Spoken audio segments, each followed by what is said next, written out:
Hello, I'm Bob St. Peter, a pediatrician and former president of the Kansas Health Institute. Today is March 6th, 2026, and I'm here to interview Maynard Oliverius. Maynard was the president and CEO of Stormont Vail Health in Topeka for many years. He also was the chair of the board of the Kansas Hospital Association, was on the board of the American Hospital Association, and served in Vietnam in the U.S. Army, as well as the U.S. Kansas Army National Guard. This interview is taking place in Topeka at the Kansas Health Institute, located directly across the street from the state capitol. Maynard, thank you for joining us today. Thank you. This interview is part of the Kansas Oral History Project, a series exploring issues in Kansas. The Kansas Oral History Project is a nonprofit corporation that collects and preserves oral histories of Kansans. The series is supported by donations from generous individuals and occasionally grants, including one from the United Methodist Health Ministry Fund. Our videographer is Dave Heineman, former state representative. Maynard, thank you for being here. Thank you. All right. Well, we had a great conversation just prior to starting this. Tell me a little bit about your background, where you're from, some of your early career, those sorts of things. Well, I grew up in central Kansas, went to high school in La Crosse, grew up on a farm in Rush County, and had an older brother. Graduated, I went to Fort Hays State University, graduated there with a business degree in 1966. And during my time in college, as I was telling you earlier, I wanted to be an airline pilot. And so I needed money to pay for flying lessons. My parents were putting me through school. So I got a job at the local hospital, Hadley Memorial Hospital at the time, and worked there to begin with because I was only 17 years old and in college, started college. And so Too young to be on the patient ward, so I started in the coffee shop. And so I did that for a few months, and then later I got a job on the nursing unit, on a surgical unit, and I did that for 5 years. And in the meantime, I was able to get all of the flight ratings, all the way to flight instructor, instrument rating, and multi-engine, and all of those things. And but because of that exposure to healthcare for all those years, along with my business degree, I decided to go into healthcare instead of the airlines. And so that led me into my eventual career in healthcare and here at the Stormont Vail. That's awesome. Well, I'm partial to the airline industry. I grew up in Wichita, the air capital of the world, and my family was all worked in the aircraft industry. So that's interesting. How long did you keep flying? Well, actually, I flew all my career and owned a couple airplanes in partnership with others, and did flight instruction whenever I had time and availability to others in the partnerships. So really, up to now, I've stopped flying now, but I've basically 60 years.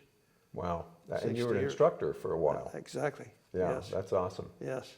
Great. Until last year, I continued to carry a flight instructor rating and use it. That's great. Well, tell me, fill that gap in a little bit between serving coffee at the hospital in Hays to being CEO of Stormont Vail. Tell me a little bit of sort of what happened. Well, when I graduated from college in 1966, and of course, at that time, Vietnam was happening. We had war there going on, and so when I finished my undergraduate degree and was working at Hadley as an orderly on a surgical unit during that 5-year period of time, I worked for a clinic went to work for a clinic in Hays, Kansas, and did that as well as flight instruction. And again, that kept me in the healthcare side of things. But at that time the draft was on, and I joined the National Guard unit, and the National Guard unit was eventually federalized as we were building up in Vietnam.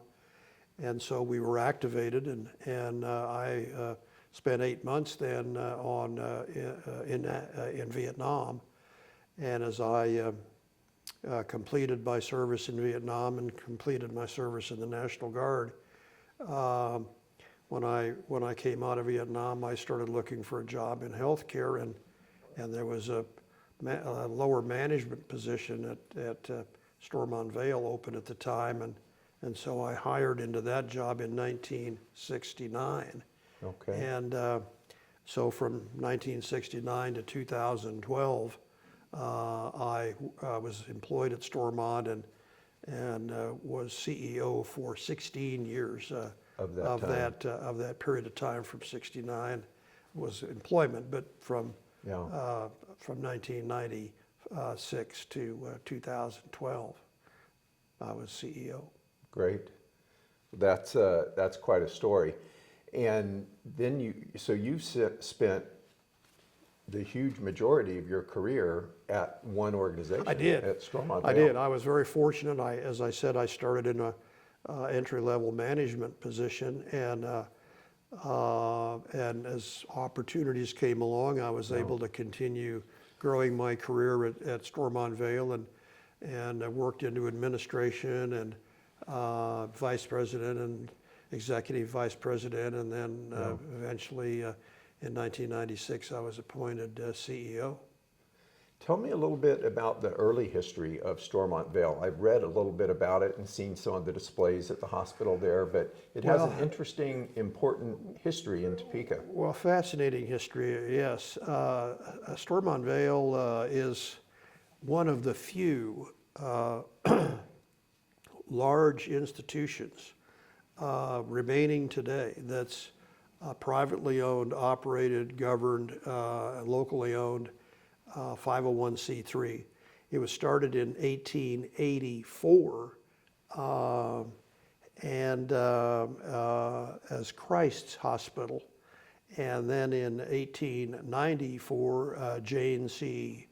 Stormont Hospital and Training School for Nurses was created here in the community. So we had two hospitals started back at that time, and then they continued to coexist, and in the 1940s, Christ Hospital had land and no money to expand, and Jane C. had money and no land, and so that brought the two together, and they formed Stormont Vail in the 1940s, and then it has continued to be what it is today. That's a great story, and I'm going to come back to the name of the Jane C. Stormont Hospital and Training School for Nurses. I'll come back to that in a little bit. So 1949, you came to the organization 20 years after that, and then you spent 43 years there. Tell me, in your recollection, what are some of the important things that happened, big developments at Stormont Vail over the period of time that you were there? Well, when Christ's Hospital and Jane C. merged in 1949, they hired their first professional administrator, and that was Carl Lamley. And he was there from 1949 to 1966 when he died. And his assistant, Jerry Jorgensen, was then appointed the CEO. And so Jerry was there when I was hired in 1969. So just in terms of history, if you think about national health policy, In 1946, the Hospital Survey and Construction Act was passed, and later called the Hill-Burton Act, that funded bricks and mortar for hospitals. And so Stormont Vail was able to access those funds to build what was the South Tower at the time. So Yeah, that was in the early 60s. That would have been so- in the 50s, 50s, okay. in the 1950s, and then continued into the 1960s with expansion. So in terms of just major milestones, the hospital really took form as a major hospital at that time, with the assistance of the Hill-Burton funds to help build the hospital, and all the way back to 1884 when it's to its roots. It started also as a school of nursing, and has a school of nursing yet today, is hospital based, which is one of the few in the country.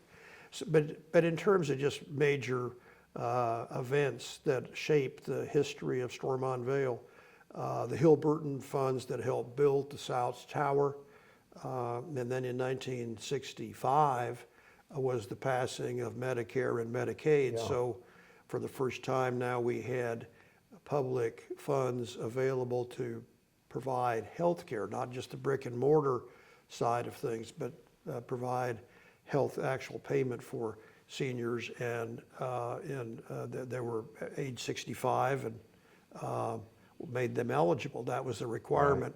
The key words there were age 65, and you were automatically eligible for Medicare regardless of pre-existing conditions. Yes. And so we had Medicare, and we had then, for those that needed more help, we had the Medicaid program.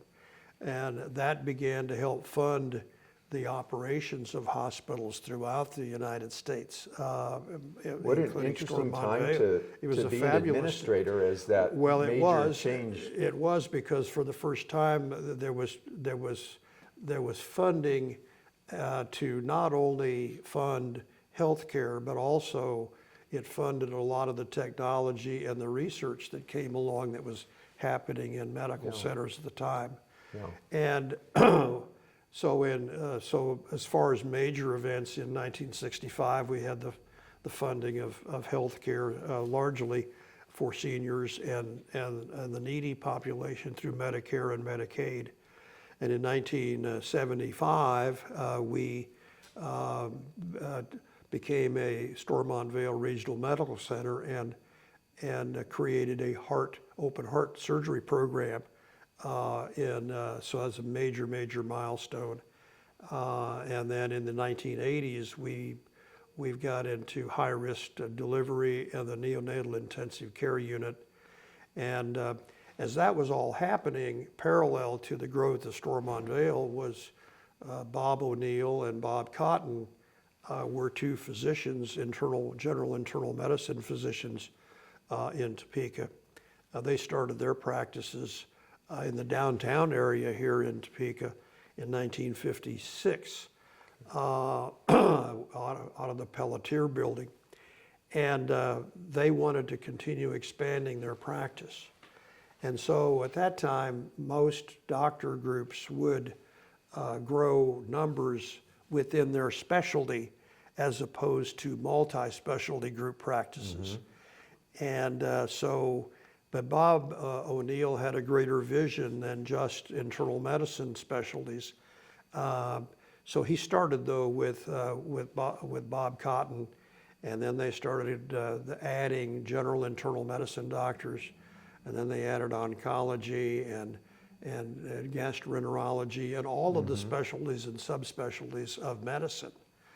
And they did that through the 60s and the 70s and the 80s, and became a very prominent physician group in Northeast Kansas.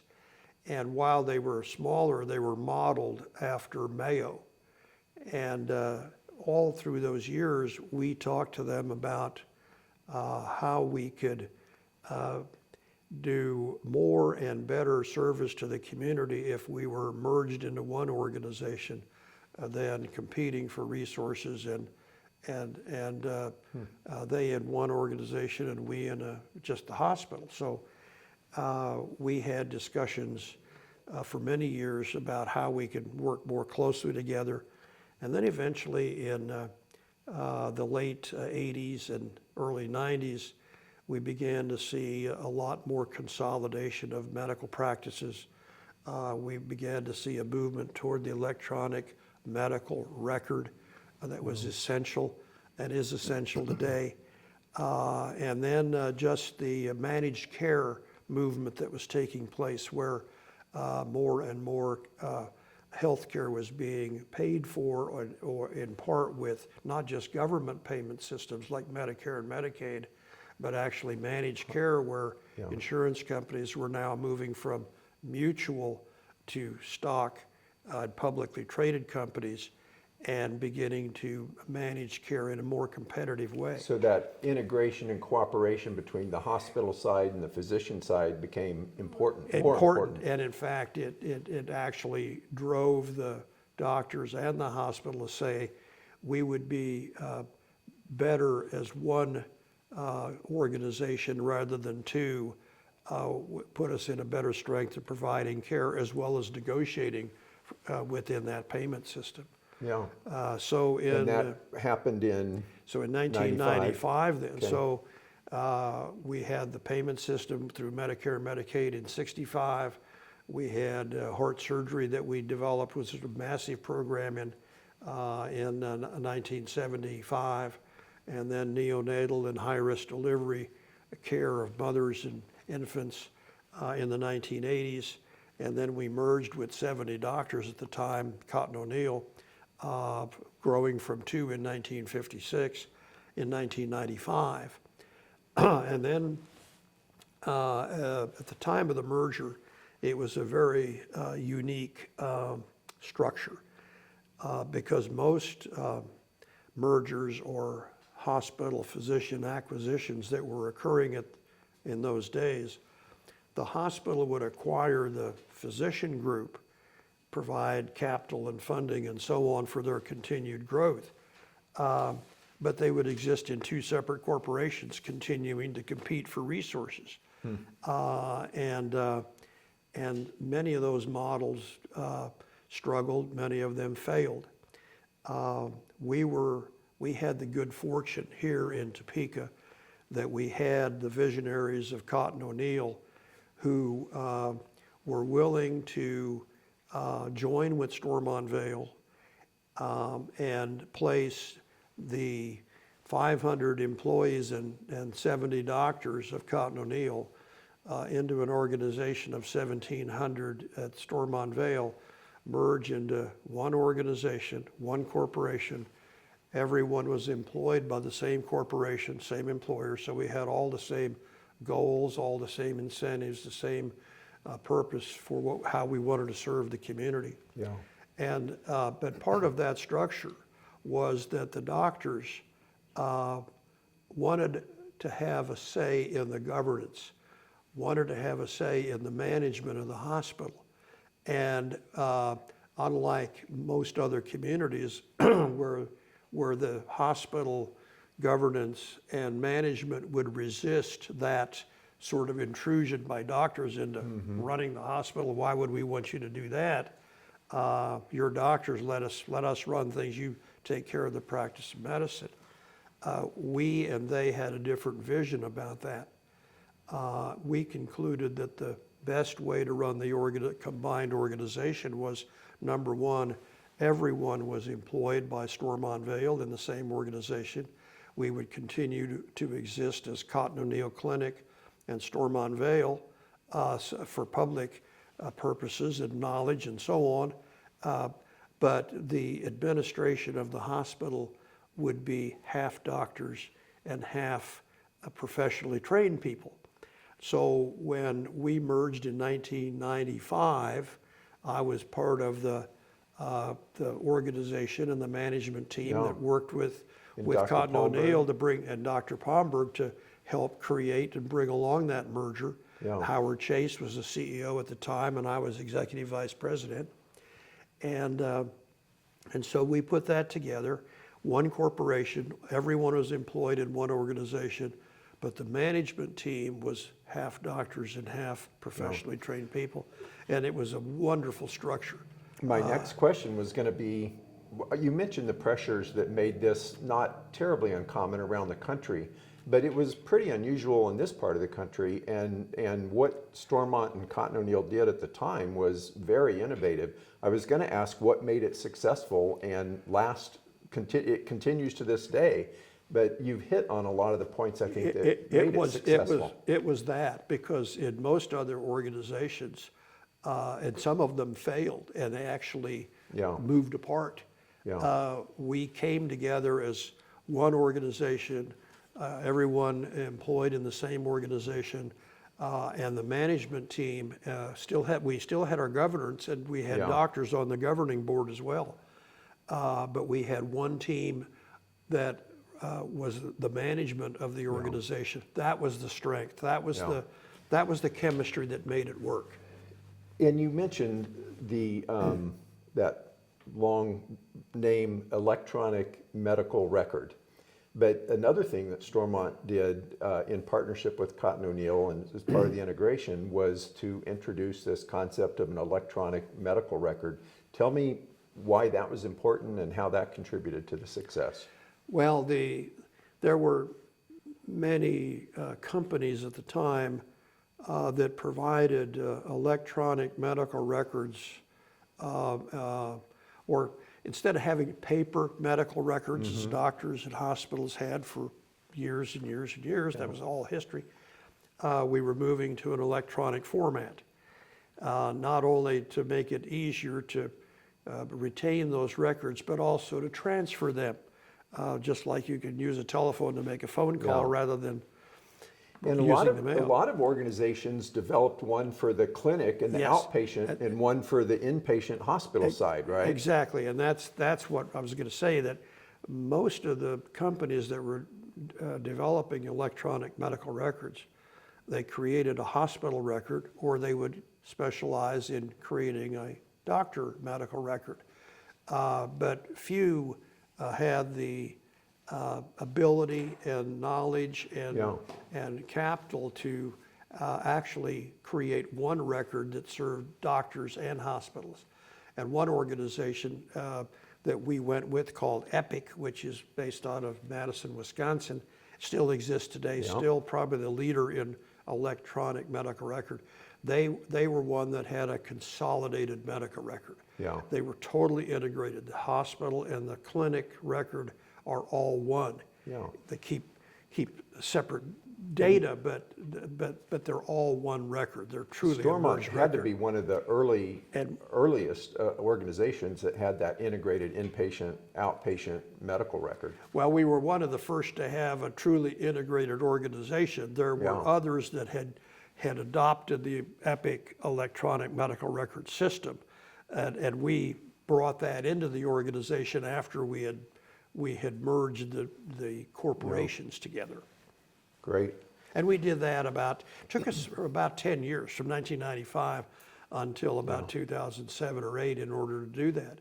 But in the meantime, from 1995 until that was occurring, we continued to grow the doctor side of the clinic, adding specialty and subspecialty medicine to the Topeka community, serving a larger geographic area.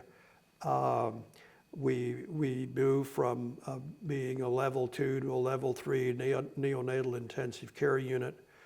We became a level 3 and then a level 2 trauma center, and began to incorporate surgeons into what was originally only a medicine group. Instead of medicine and surgery, they specialized in all the subspecialties of medicine.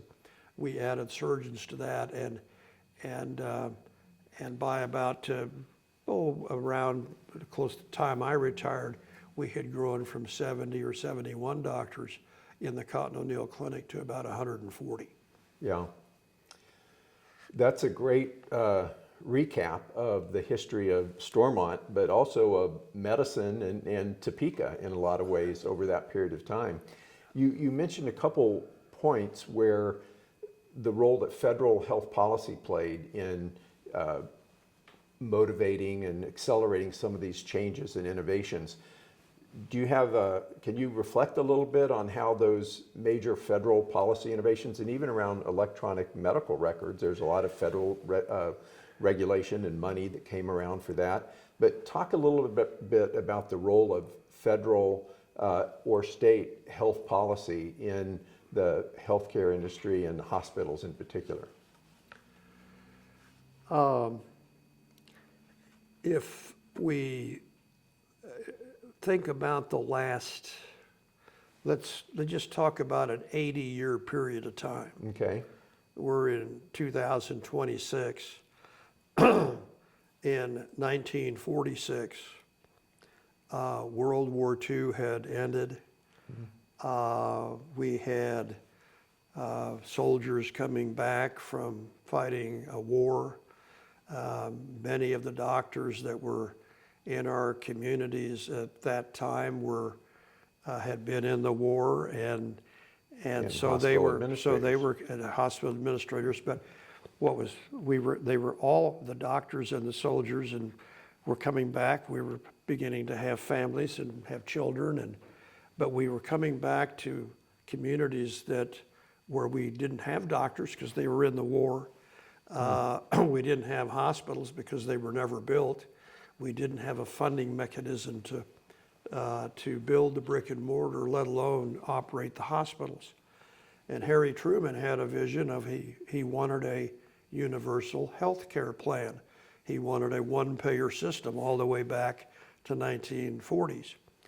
And Congress would not give him that, but they said to a member of Congress by the name of Hill and one by Burton, on each party, said, we won't go with universal health care, but what we will do is we will fund the brick and mortar so that we can start putting hospitals into communities where we haven't had them before, because we again have this large population of soldiers coming back, they're growing families, they're starting businesses and so on. There were more things that could be done for people. Absolutely. The field of medicine was evolving with innovation and opportunities to take advantage of the bricks and mortar and So procedures. what happened at that time in 1946, they passed the Hospital Survey and Construction Act that basically said we will fund the brick and mortar for communities, small communities like my hometown of La Crosse. We will fund the brick and mortar for our communities if the community will then assume responsibility for the day-to-day operation of the hospital. In trade for that, what the government also required was that if we provide the brick and mortar, we want assurance that you will provide care to all comers regardless of race, color, creed, religion, or ability to pay. This was 1946. Okay. So now we had in place about $375 million at that time that ended up over a period of time building about 70,000 beds across the United States. So that provided the structure. So as we think about the history of Stormont Vail, 1949, merging and building the South Tower of Stormont Vail. And so now in 1946, we had the hospitals having a way of being built, funding of those. Yeah. And then a few years later, 1965, Cotton O'Neill again was starting their practice in 1956. 1965, we had Medicare. Medicare was for the first time a major payment system for providing the services. The brick and mortar was partially paid for out of bonding, private bonding, as well as Hill-Burton Act money. But the payment for services and health care was largely up to Medicare and Medicaid in 1965. Private insurance didn't exist. We had a little bit of Blue Cross. We didn't have employer-based insurances at that time. So it was mostly private pay. and Yeah. people didn't have enough money to pay for it. So the Medicare and Medicaid program allowed millions of people to literally overnight have coverage for the payment of health care, for the payment of services by hospitals and doctors. So they now had a funding mechanism to run their day-to-day operation. And so that helped also with the technology side, things like CAT scanners and MRIs and all of Open those heart things. surgery, the technical- All of that technology. Yeah. Now there was a funding source to help pay for that Yeah. once we developed the ability to do it. So you're describing a period of time, and we both know that at the time that some of those innovations were going on, there was a lot of resistance from doctors and hospitals both. But in retrospect, you're describing a very rosy picture where federal policy really supported the development of hospitals and providing of health care across the country. Give me a little bit of your perspective on where we are now related to federal policy. Well, let's just continue down that path. Okay. And This is a history So, project after all. So because in 1946, of course, we had the Hill-Burton Act. And then in 1965, we had Medicare and Medicaid come into existence. Yeah. So now for the first time, millions of people had some additional federal funding. Right. Again, and this was members of both parties that put this legislation into effect. We had Harry Truman, who signed into law the Hill-Burton Act. We had Johnson, who signed the Medicare and Medicaid. And then Ronald Reagan became president, and we began looking at not only that did we want to make sure that we had health care for all comers, regardless of race, color, creed, religion, ability to pay, and also now we covered the seniors under the Medicare program, because age 65 and above, everybody Yeah. would have coverage. We also began to look at were we turning people away from our hospitals, and that was happening in the country in the 1970s and so on. And so under Reagan, we had the Emergency Medical Treatment and Labor Act was passed. People call that EMTALA. EMTALA. Yeah. And for the first time, we are now assuring that not only all comers, regardless of race, color, creed, religion, and ability to pay, but also expectant mothers would be taken care of in our hospitals, and that they would be assured that they would get care. So that law said, if you're managing a hospital, running a hospital, that anyone who comes to you for care, mothers or anyone else, you have the responsibility of evaluating, stabilizing, treat the patient if you have the ability, and if you don't have the ability, find a hospital and doctors who do have the ability. That was the 1970s. So talk about history and changes of things.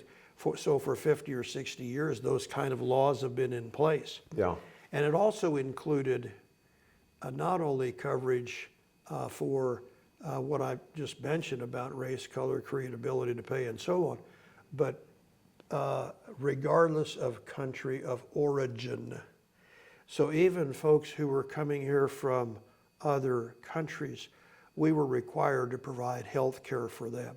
That And initial assessment and stabilization. all of that was back in the in an 1970s emergency room. under Ronald Reagan. Right. And then so that continued. Ford made some changes in that were very, very positive. And then in 2003 and 4, we expanded not only health coverage and hospital coverage and doctor coverage for Medicare and Medicaid, but also now we put the prescription drug law was passed into law by George W. Bush in 2003 and 4. So now that's, again, bipartisan continued expansion and growth of health policy and health So services as for them. important as Medicare had been all those years, it wasn't covering providing good coverage for Pharmaceuticals. prescription drugs. That's right. Right. So that came Which, into effect. as more and more drugs became available, became more and more expensive, people spending more and more money on it. Right, exactly. So that was in 2003 and 2004. But even at that time, we had, as far as health insurance, we were still and are today, the only industrialized nation in the world that where all of our population does not have health coverage. Yeah. So we, even at that time in the 90s and when we merged with Cotton O'Neill, we had 47 million people at a population of 300 million people in this country. But about 47 million did not have health insurance. So we had Medicare, we had Medicaid, we had private pay, we had employer-based insurances, and of course government and military and so on were covered, but we still had about 15% of our population that did not have coverage. So access became, was a continued issue over time, access to providers and payment. Yes, and during that period of time, there were also some incremental expansions to children's coverage, allowing children in families with slightly increasing incomes to be able to still get Medicaid coverage. That's right. So you're describing very sort of piecemeal groups of people focused opportunities to try to provide access to services. Okay, right. So you've gotten us up to the early 2000s, maybe into the 2010s. So now so we have all of those various forms of payment that I just mentioned. And we now have prescription drug coverage. And in 2010, President Obama signed the Affordable Care Act. So of the 47 million that did not have coverage of any of those other categories, Medicare, Medicaid, employer-based coverage, and so on, many of those folks were working. Obviously, they had jobs, they were working. They were the working poor. They didn't have the ability to pay for all of their rent and their groceries and everything, and also health care because it was expensive. The Affordable Care Act was an attempt to cover that additional 47 million with some type of insurance. And while that was the goal, they didn't quite get it achieved. And even though it provided additional payment system and support to cover more people that met certain poverty guidelines, it didn't cover 100% of the population. There was a provision in the Affordable Care Act that allowed states to take the Medicaid program. And it's important, I think, to point out here, while Medicare was a totally federally funded program, Medicaid was, while it was passed at the same time, it was the same kind of coverage, but it was funded differently.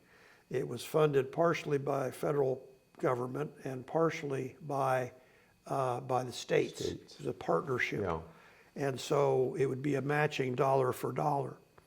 And each state had the ability to design the program within certain federal constraints. That's but right. A lot of differences emerged among states over that period of time. So the Medicare program was fundamentally the same across all 50 states.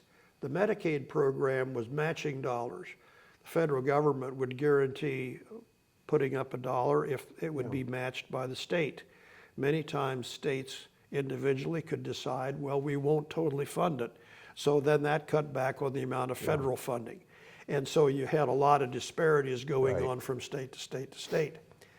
But in the Affordable Care Act, there was a provision that allowed not only for the Medicaid program to continue as it had been for years, but also to do Medicaid expansion, where the if the state would put up a little bit more funding, instead of using the traditional dollar for dollar match, if the states would put up something like 10%, the government would put up 90% to try to pick up more of that uninsured population.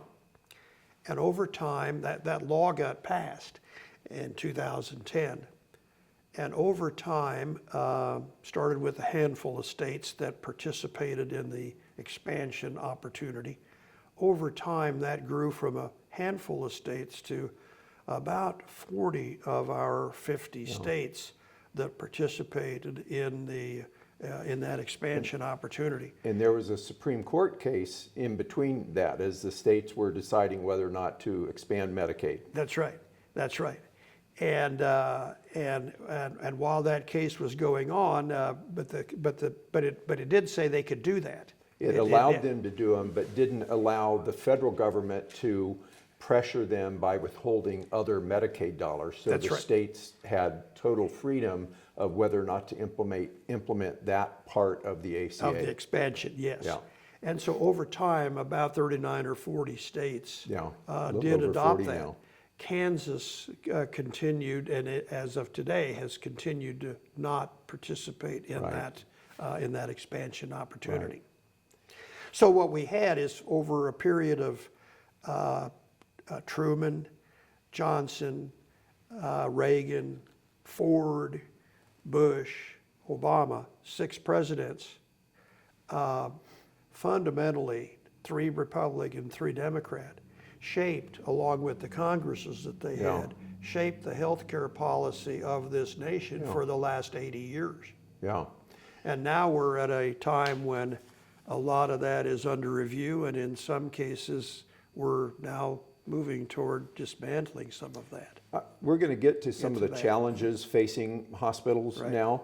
Let me ask, in that period of time, that's a great overview of federal health policy. What about state level policy? How has that had an important impact in Kansas over that period of time? Well, I think across that entire history of healthcare, millions and millions of people, we still have, even today, about 12, 13, 15 million people that fall in the category of uninsured. As I mentioned earlier, at the turn of the century, that was about 47 million, and then the Affordable Care Act covered a lot more, and so we reduced that number.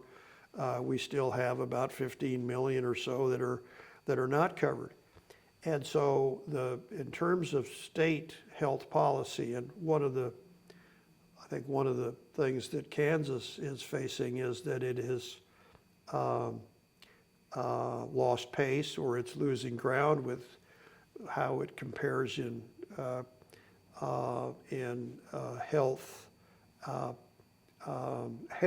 general health of the population. Ranking of health in Kansas compared to other states. We'll talk about that, yeah.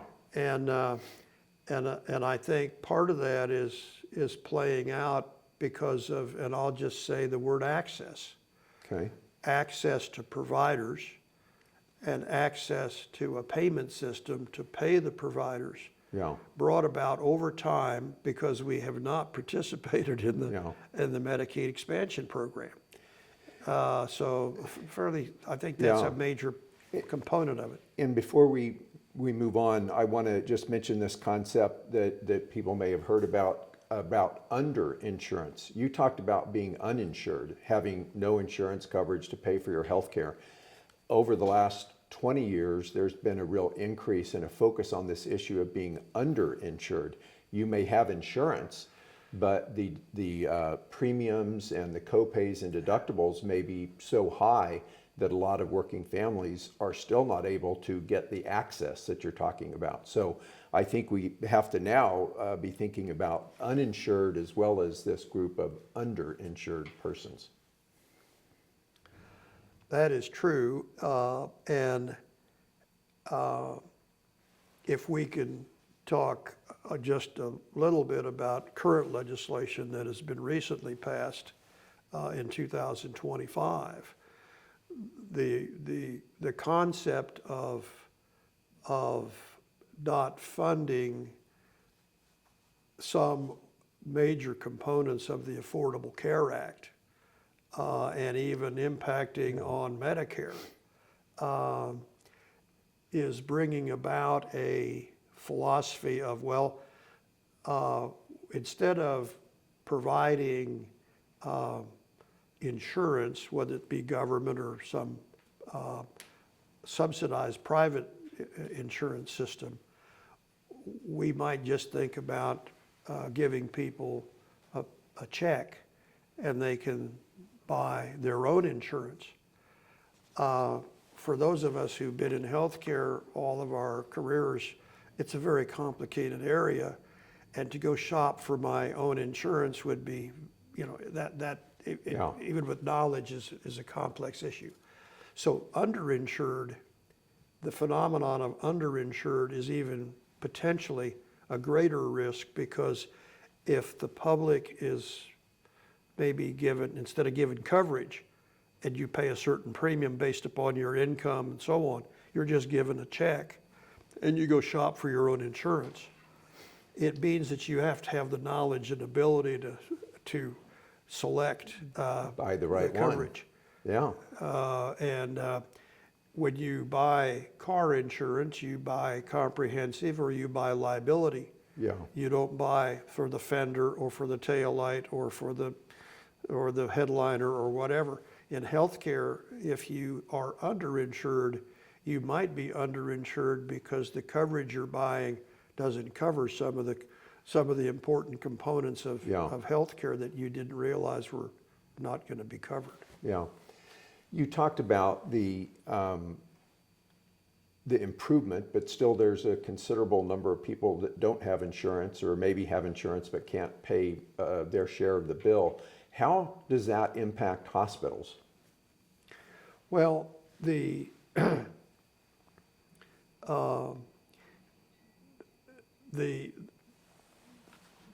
systems that we have in place, the Medicare and Medicaid, they're substantial sources of revenue for the hospital. Patients who come to the hospitals that have employer-based coverage, or if they're in the service, they have government payment systems, Right. or if they're working in municipal government, county government, so on, they probably have coverage. All of those payment systems are there to provide coverage and payment for the people that they're insuring. What the hospitals have to try to do is to generate enough additional profit or revenue from those sources of payment to pay for those who come to their facilities, and again, required to provide care regardless of race, color, creed, religion, or ability to pay. To provide those, to meet those requirements, we have to generate enough revenue from either those other payers by how we contract with them or how efficient we are, or a combination of both, so that we have enough additional funds to cover those patients who arrive at our emergency rooms who didn't expect to come to the hospital, or maybe but they needed care, and we have a requirement to provide that care. Yeah. So it becomes free care to them unless they have some ability to pay, and we try to charge them, obviously, charges, but if they don't have the ability, then it becomes charity care. Okay. So that burden gets picked up by the hospitals, and in some ways is Passed partially on to the paid rest for of the by the rest of population that are paying. That are payers. Yeah. Okay. All right. That was, again, a great review of health policy in our state and in our country over the last 80 years you went back. I want to switch a little bit to talk about rural Kansas and the parts of the state where you come from and where my family originally homesteaded. Some of the unique challenges facing small rural hospitals. And I want you to touch on another really important federal program that was implemented in the 1990s, designed specifically to help communities and small rural hospitals called the Each Peach program. And before I ask you to get onto that topic, I just want to acknowledge a mutual friend of ours who was worked with you and others at that time, Don Stewart, to really help Kansas be a leader, a national leader in that area of supporting rural hospitals through the Each Peach program. And your ties with Don, you told me earlier that when you were working in that coffee shop back at the hospital in Hayes, Don was the administrator there and you used to serve him coffee. So your relationship with him goes back a long That's time. right. Don, he's a great leader, a great administrator, a mentor of mine, and friend. And but in 1960s, in the 1960s, when I was at Fort Hayes, I worked at Hadley Hospital, and at that time, when I started, Austin Evans was the administrator. Okay. And he was there for a few months while I was starting in my job as in a coffee shop. And when Austin took another job in another state, they hired Don Stewart. And Don grew up in Abilene. I think he's a Northwestern graduate, and he was doing his residency in Dallas in healthcare administration. And so the board hired him to come to Hadley Hospital in Hayes. And so Don would, as many administrators do, work late into the evening, and I'm working an evening shift as in the coffee shop, and Don would come, and I really never got to know him at that time because of the difference in our positions, but he would come and would drink coffee and we'd chat a little bit. But I got to know him then over time, and he actually served as a preceptor of mine when I worked on my master's degree in healthcare administration. And as I grew my career, we had a lot of interaction. And Don was just an enormous wealth of knowledge and skill for the entire healthcare industry and field. And so touch on what was the role and how did Kansas get involved in the Each Peach program? And explain a little bit of what Each Peach is. Well, it was a mechanism to recognize hospitals that were like under 25 beds, to qualify them for additional payment system in order to assure their existence and availability to patients in small rural communities.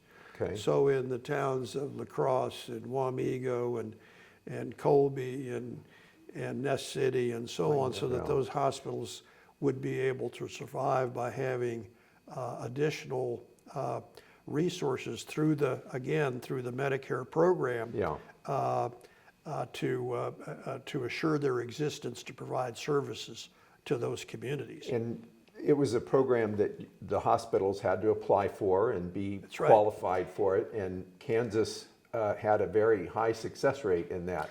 They did, and I think back at its peak, there might have been about 145 hospitals in the state of Kansas, even though we have 105 counties. All but 5 of those counties had hospitals, and in some cases more than one, obviously, like Shawnee County. But many of them were the small rural hospitals. But their ability to continue to survive and thrive, and again, as those populations got older in those rural communities, and farmers had more mechanization and automation and so on, they didn't need as much farm labor. So the population not only was getting older, but it was getting smaller. Yeah. So if you're going to have a hospital available to provide care and service to the population that exists, they need to have some additional payment system for the patients that they're serving. And that's what the Each Peach program fundamentally And my understanding is Kansas had more hospitals to gain that designation than any state in the country, not on an adjusted basis for the population, but just as an absolute number. That's right. And I think we still have in the low 80s number of hospitals in Kansas that qualify under That's probably correct. supplemental sort of support for small rural hospitals. the role that Don played, while those were legislative decisions that were made, Don's leadership, along with others at the time, helped encourage that sort of health policy to be developed.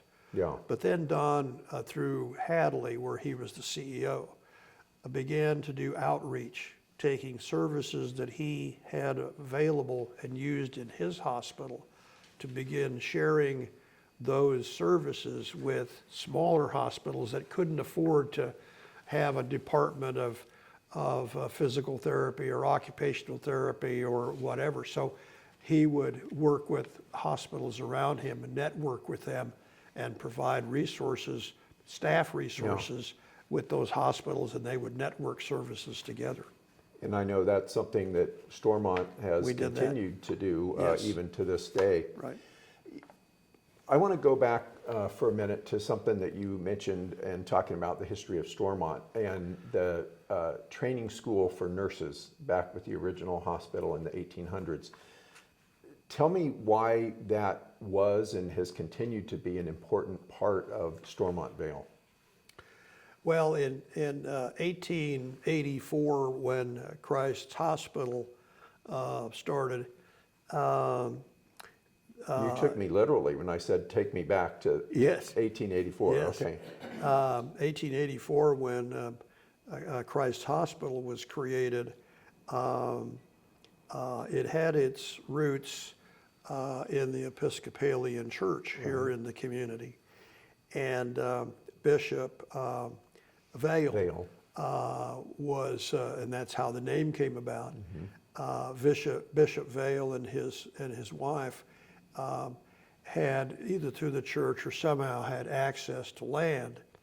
And so they granted the land if the community would build the hospital. And that's how Christ's Hospital was started. And in those days, if you were going to open a hospital, universities were not in the business of training nurses. So each hospital had to train and educate their own people. We grew our nurses from within. And we had diploma programs at that time. So someone would come to work for Christ's Hospital and they wanted to be a nurse. We would provide the training and the education, and at the end of a couple of years, we would grant them a diploma, so they might be a Christ Hospital diploma nurse. And when J&C Stormont Hospital opened in, over at 3rd and Greenwood in Potwin, they had their own school of nursing. Same way, they had to home grow their staff.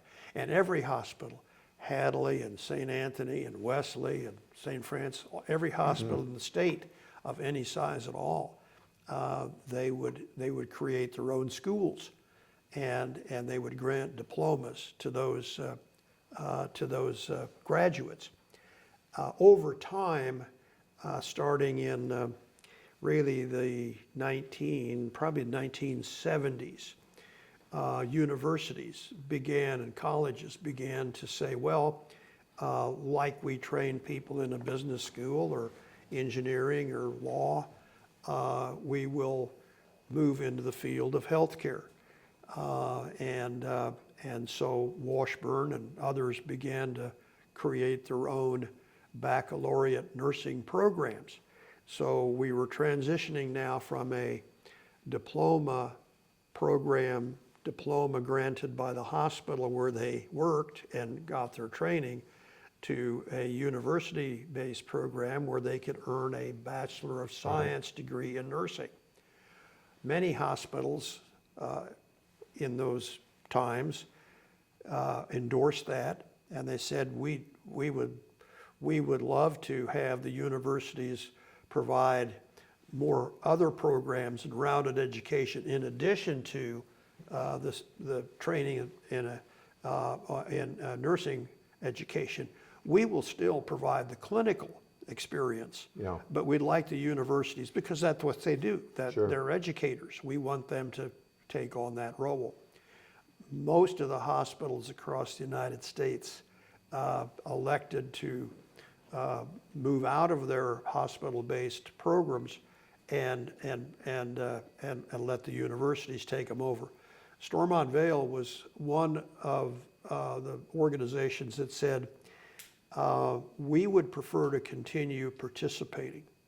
So we linked with eventually Baker University and said, we don't want to become a university at Stormont Vail. We want to provide the clinical experience and training, but we would like to still have our diploma program transition through from an associate. They had 2-year programs as well, from a baccalaureate or from a diploma to an associate degree. We'd like them to have a bachelor's degree, but we'd like to have a university grant that degree. Yeah. And so in the 1980s, we continued to say we want to have a school of nursing based at Stormont Vail, because Topeka it's hard to recruit nurses to sub-communities, and given our growth strategy and need for more and more nurses, we wanted to be a clinical site for Washburn, but also have our own school of nursing linked with Baker. And so even today we have 2 programs where we provide the clinical, but it was because we didn't feel we could build the staff and the size of nursing employment base that we wanted by just relying on the universities across the entire region to supply us nursing. Yeah. So we continued to grow our own program. Great. And workforce, not just nurses, but a lot of health professionals is going to continue to be a challenge. Well, and it is given we went through COVID, which was very, very difficult in terms of retaining and retention and training of nurses as doctors and so on. So having our own program has been very, very powerful, important. You mentioned in describing Stormont that it's a nonprofit organization that is tax exempt from federal income tax. Talk a little bit about what hospitals, the role that they play in communities and the organization, but also the leadership of the hospitals. My impression is that in many communities, the hospital is tightly linked with the identity of the community, especially in smaller communities.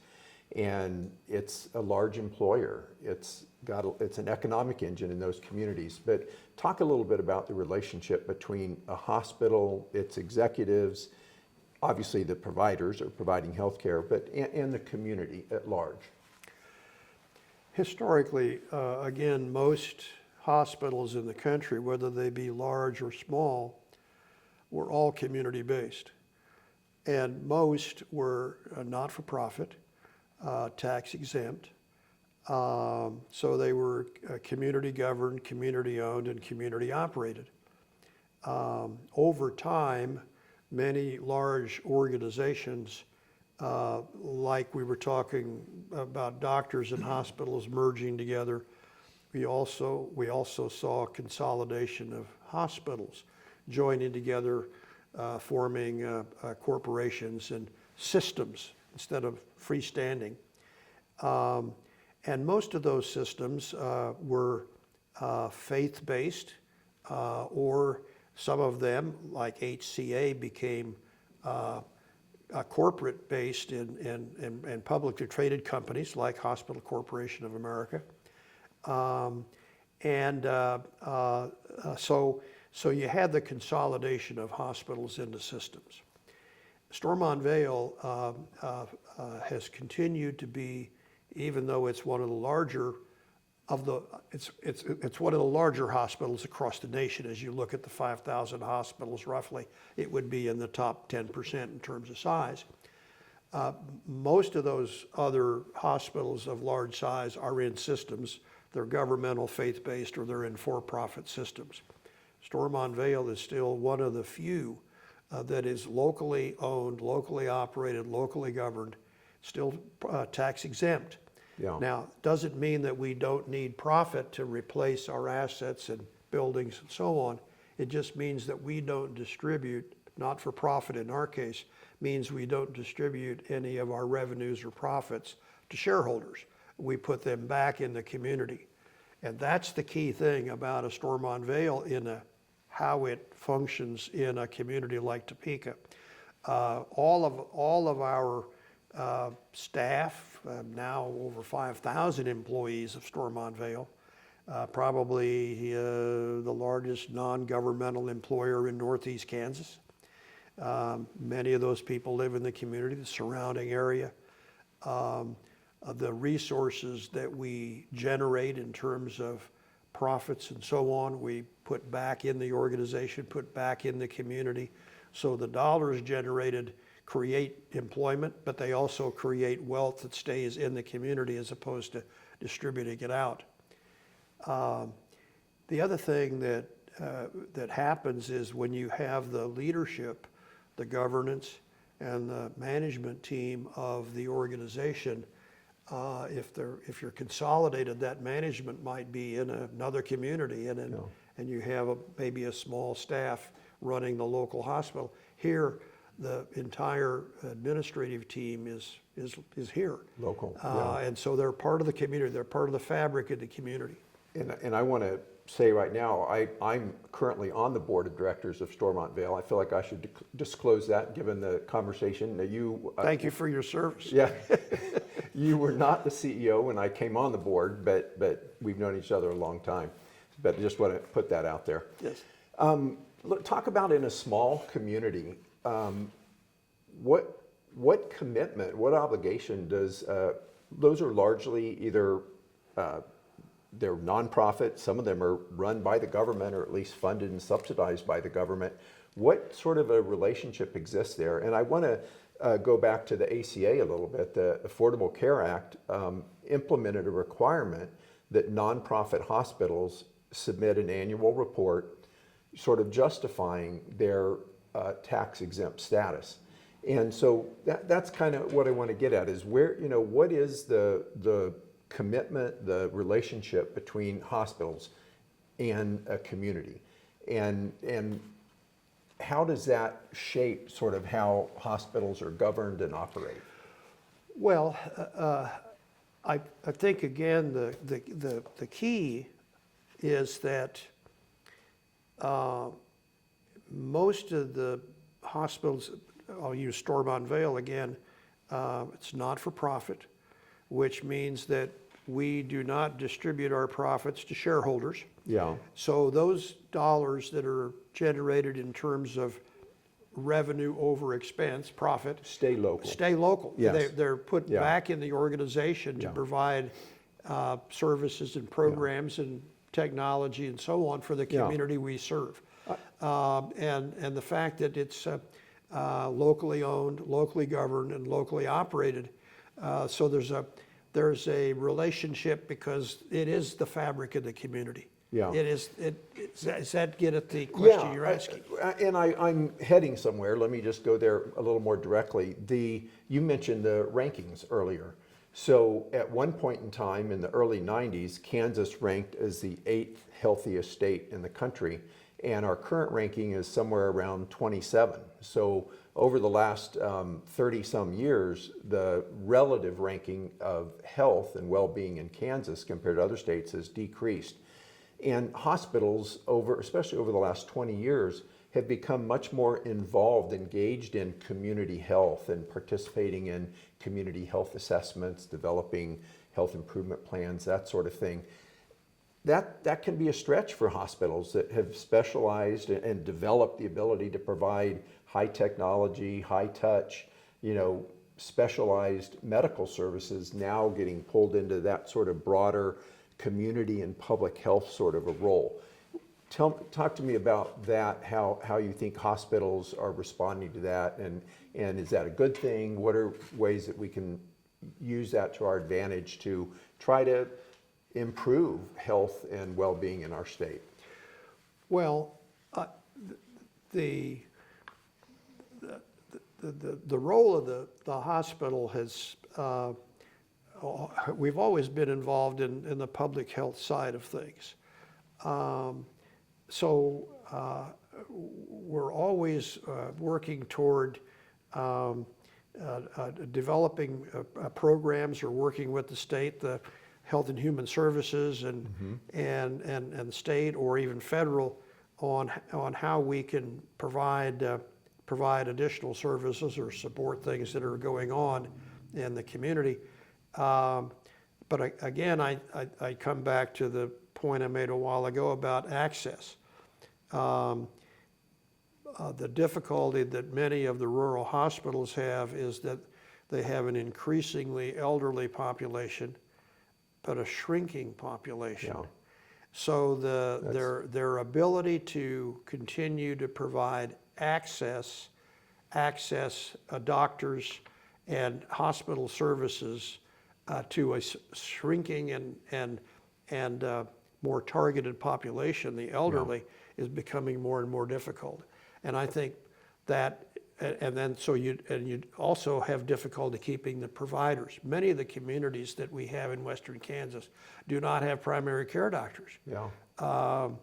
And OBGYN in particular. I think there are only 2 ophthalmologists or 3 west of Highway 81. And so you have access to providers and access to funding to pay the providers to be out there. Yeah. So unless there is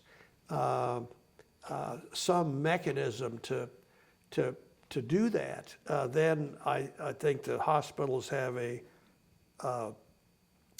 very, very difficult time trying to provide the level of care and service that's needed to support the health needs of the community.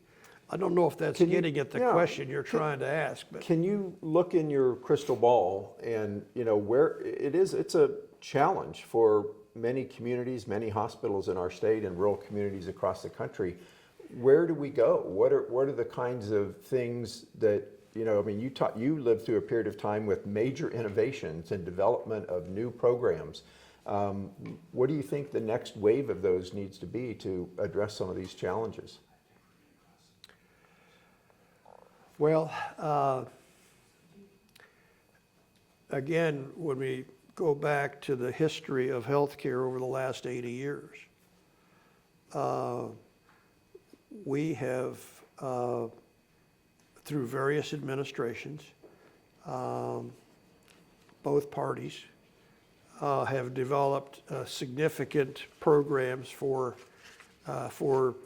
the population that we have. Now, as I mentioned earlier, we are the only industrialized nation in the world that doesn't provide health care for all comers, for our entire population. We've come from a time when the insurance coverages were done by mutual insurance companies. So only the policyholders were the owners. Profits were not distributed. So we're the only industrialized nation in the world that doesn't have 100% coverage for all of our folks. Yet we are the most expensive healthcare delivery system in the world. Yeah. That's in part because of the fragmentation of the way we're structured.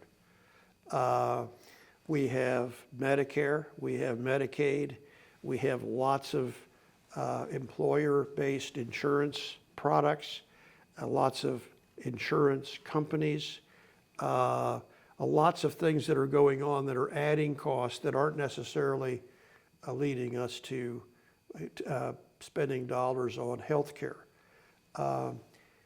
Where we're going, I think we are at a place where we should be moving to frankly, to a single payer system, or we should be allowing the under 65 population to buy Medicare. We know that Medicare, it now covers about 70 million people. Medicaid covers 72 million. So a huge, huge portion of our population is covered by two programs. And the Medicare program operates at a cost of about 2 to 3%. There's not private insurance, and I'm not critical of private insurance, but they're structured differently. They have shareholders, they have marketing, they have a lot of things that they do that the Medicare doesn't have to do. Yeah. That costs money, that doesn't go to pay for health care. It goes to pay for the premium, cost of the premium, but it doesn't drive health care. So ideally, we would move toward a payment system where we'd have maybe one payer, or at least allow more and more people to access the Medicare for all. It's an easy structure because we already know how that system works. We know exactly how to rate the population and so on. So that's where I think the future should take us, toward a Medicare for all, or a type of a single payer system. The commercial insurance companies can still be used as the third party intermediary to process claims and do all of that. That's my thought about where we should go. We are not moving that direction. The current legislation that has been passed is basically taking us out of the World Health Organization. It's taking us away from funding research in universities. The NIH is not being funded properly or as much as it used to. So we're moving away from public health policy in vaccine coverage and use of vaccines across our population and children. And so we're at a time when we're reevaluating where do we want to go, and I think that's a difficult time we're in, a very difficult time. And it's a challenging time for more and more hospitals too, just to stay in the black and relying more and more on support from their communities and the tax base to support many of the smaller hospitals that we've been talking about. So it's a challenging time. It is, and as we change what is covered or what we support in terms of the way health is delivered from Health and Human Services down. Let me just say this. In all of my career, everyone that has been in charge of Health and Human Services, the United States Health and Human Services Program, every leader of that organization has built upon their predecessor, added value, added service, added programs, added quality, and added safety. We are now at a time when we are reevaluating that whole structure, and we're no longer endorsing certain kinds of vaccine coverage. All of those things are going to add to the complexity, cost of healthcare. It's going to increase the number. We have measles outbreaks in this country today that we forgot about measles years ago because it didn't exist anymore. Polio could come back. I mean, we could have lots of things coming at us that we're not prepared to handle at the hospital and public health and community level, because we went through that and we dealt with that. And now we're being challenged by all of those, many of those things coming back that will impact on our health. It'll impact on our costs, and it's going to come back again to access to providers to care for that increasing needs of the population. That many doctors are going to have to be retrained on how to take care of diseases that we. I was just reading a medical journal over the weekend about showing pictures of kids with measles, because most doctors younger than me have never seen measles before. Right. We've had outbreaks in Texas, Southwest Kansas. And, so This has been fascinating to me, just to hear your perspective and this, great review of things in our state and federally. Are there things we haven't touched on that I should have touched on? I think you covered it all. It gave you a chance to say what you had to say. It's Well, been thank a you so pleasure. much for joining this project and participating today, Maynard. Really enjoyed it. Pleasure. Thank you.